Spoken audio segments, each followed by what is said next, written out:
ਤੁਸੀਂ ਹੁਕਮ ਕਰੋ, ਕੰਮ ਕੀ ਹੈ? ਉਹ ਮੁੰਡੇ ਦੀ ਨੌਕਰੀ ਕਰਵਾਉਣੀ ਸੀ ਹਾਂਜੀ, ਤੁਸੀਂ ਜ਼ਿਕਰ ਕੀਤਾ ਸੀ। ਐਲਡੀਏ 'ਚ ਸੀਟਾਂ ਆਈਆਂ ਸਨ ਤੇ ਉਹਦਾ ਮੈਂ ਕਹਿੰਦਾ ਸਾਂ ਕਿ ਹੁਣ ਡੇਟ ਲਾਗੇ ਆਈ ਹੈ ਤੇ ਉਹਦੀ ਭਰਤੀ ਕਰਵਾ ਦਿਓ।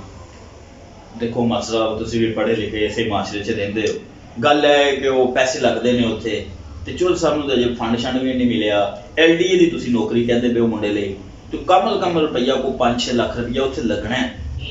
ਤੇ ਕੋਈ ਫੰਡ ਆਏ ਹੁੰਦੇ ਮਾਸਟਰ ਸਾਹਿਬ, ਤੇ ਮੈਂ ਤੁਹਾਨੂੰ ਚੌਧਰੀ ਸਾਹਿਬ ਨਾਲ ਮਿਲਵਾ ਦਿੰਦਾ, ਕੋਈ ਤੁਹਾਡਾ ਮੁੰਡਾ ਭਰਤੀ ਕਰਾ ਦਿੰਦਾ। ਕਰਨਾ ਤਾਂ ਅਸਾਂ ਹੀ ਹੈ ਸਾਰਾ ਕੁਝ। ਚੌਧਰੀ ਸਾਹਿਬ ਨੇ ਕੀ ਕਰਨਾ, ਉਹਨਾਂ ਦਾ ਤਾਂ ਨਾਂ ਹੀ ਚੱਲਣਾ ਹੁਣ। ਤੇ ਤੁਸੀਂ ਕੋਈ ਪੈਸੇ ਪੂਸਿਆਂ ਦਾ ਕੋਈ ਕਿਤੋਂ ਬੰਦੋਬਸਤ ਕਰੋ ਤੇ ਮੁੰਡਾ ਤੁਹਾਡਾ ਭਰਤੀ ਕਰਾ ਦਿੰਦੇ ਆ। ਚਲੋ ਫਿਰ ਠੀਕ ਹੈ ਰਾਮਾ ਸਾਹਿਬ, ਹੁਣ ਤੁਸੀਂ ਤੇ ਵੋਟ ਸ਼ੋਟ ਲੈ ਲਏ, ਤੁਸੀਂ ਤੇ ਸੀਟਾਂ ਸੰਭਾਲਣੀਆਂ ਤੇ ਹਮੇਸ਼ਾ ਦੀ ਤਰ੍ਹਾਂ ਹੁਣ ਸਾਡਾ ਫਿਰ ਅੱਲਾ ਵਾਰਿਸ ਹੈ। ਅੱਲਾ ਖੈਰ ਕਰੇ।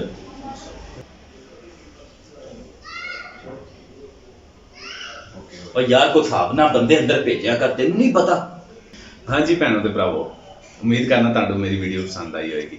ਹਮੇਸ਼ਾ ਇੱਕ ਚੀਜ਼ ਨੂੰ ਮੱਦੇਨਜ਼ਰ ਰੱਖੋ, ਇਲੈਕਸ਼ਨ ਦੇ ਵਿੱਚ ਨਸਲੀ ਲੋਕਾਂ ਨੂੰ ਵੋਟ ਦਿਓ। ਇਹ ਬੇਮੌਸਮੀ ਜਿਹੜੇ ਸਿਆਸਤਦਾਨ ਨੇ, ਕਦੇ ਵੀ ਇਹਨਾਂ ਦਾ ਇਤਬਾਰ ਨਾ ਕਰੋ। ਹਮੇਸ਼ਾ ਦੀ ਸੂਰਤ-ਹਾਲ ਤੁਹਾਡੇ ਸਾਹਮਣੇ ਹੈ ਤੇ ਆਪਣੇ ਵੋਟ ਦਾ ਸਹੀ ਇੰਤਖਾਬ ਕਰੋ ਤੇ ਅੱਛੇ ਬੰਦੇ ਨੂੰ ਵੋਟ ਦਿਓ ਜਿਹੜਾ ਤੁਹਾਡੇ ਮਸਾਇਲ ਜਾਣਦਾ ਹੋਏ, ਨਾ ਕਿ ਐਸੇ ਬੇਮੌਸਮੀ ਸਿਆਸਤਦਾਨਾਂ ਦੀ ਸਪੋਰਟ ਕਰੋ ਜਿਹੜੇ ਸਿਰਫ ਵੋਟ ਲੈਣ ਤੇ ਉਸ ਤੋਂ ਬਾਅਦ ਅੱਲਾ ਹਾਫਿਜ਼।